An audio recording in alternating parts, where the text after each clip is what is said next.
It's very important for children to know about human history because it's really about their identity, to understand who they are. You know, in school, they mostly teach you the history of your country, your people, which is important.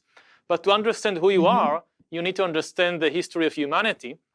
You know, you start with things like, I don't know, games, like in Argentina, football is big, but football didn't come from Argentina. It came from England. If you think about food, so kids love eating chocolate, but chocolate also didn't come from Argentina or from Israel. It was discovered by the Olmecs in what is today Mexico, thousands of years ago. You want your chocolate sweet, so you need sugar, and sugar comes from New Guinea. So even to understand things like our games or the food we like, we need to understand the history of the entire world. And similarly, if you look at much deeper things about us, like our emotions, our feelings, so like the connection between parents and children, they were not invented by any human group. They go millions of years ago. We share them with all the other mammals, all the other animals. And similarly, if you wake up in the middle of the night, afraid that there is a monster under your bed, this is actually a memory from millions of years ago when humans lived in the savannah, and a lion might come to eat you at night. And if you didn't wake up, the lion would eat you. But if you woke up and ran away, you could survive. It's written, of course, not in a piece of paper. It's written in our genes. You know, like lots of people are afraid of spiders. When I was a kid, I was very much afraid of spiders, which is strange because spiders hardly kill anybody. You know, just a few people every year are killed by some dangerous spider. Now, cars kill every year more than 1 million people. But we are not afraid of cars because it takes a long time to develop this kind of innate fear.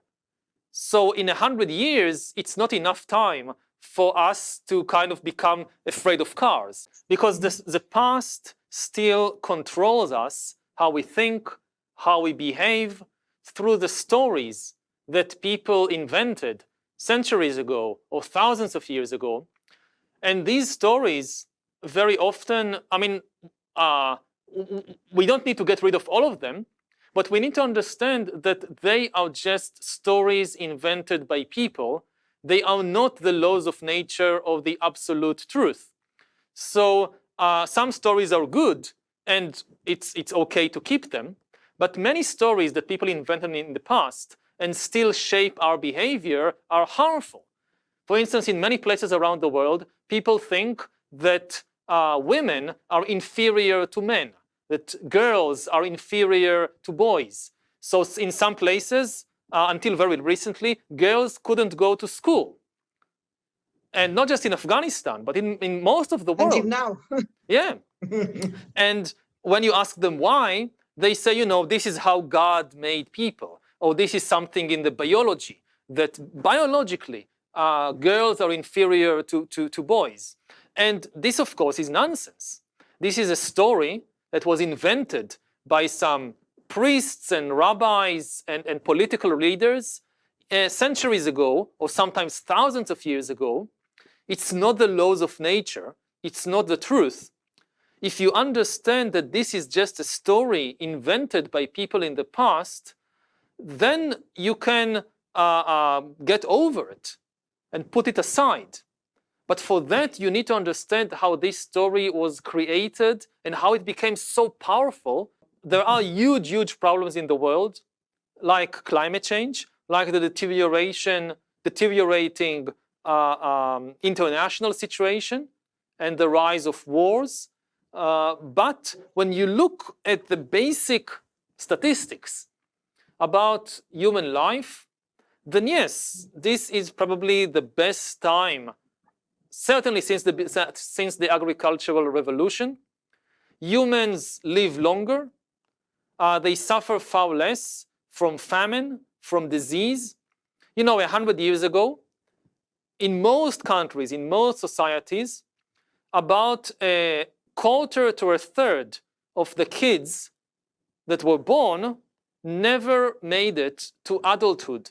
They died before the age of 20 from all kinds of either famine or disease or a combination of the two or violence.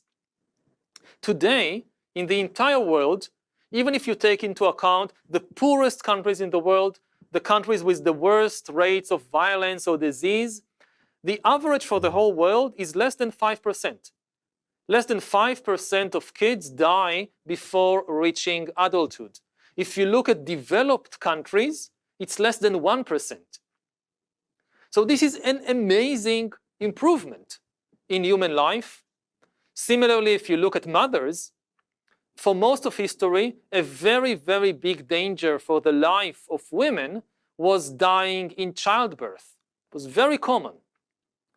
Over the last century, the percentage of women who die in childbirth decreased dramatically. It's still a significant danger, but with modern healthcare, women can expect to give birth without losing their own life. This is an amazing advance. So, and I think we should be aware of the achievements of our civilization in order to protect it, because all of this can disappear very, very quickly. If we, if we neglect to maintain the institutions of our societies and of the international system, very quickly we can fall back to a worse situation than anything we've seen previously in history.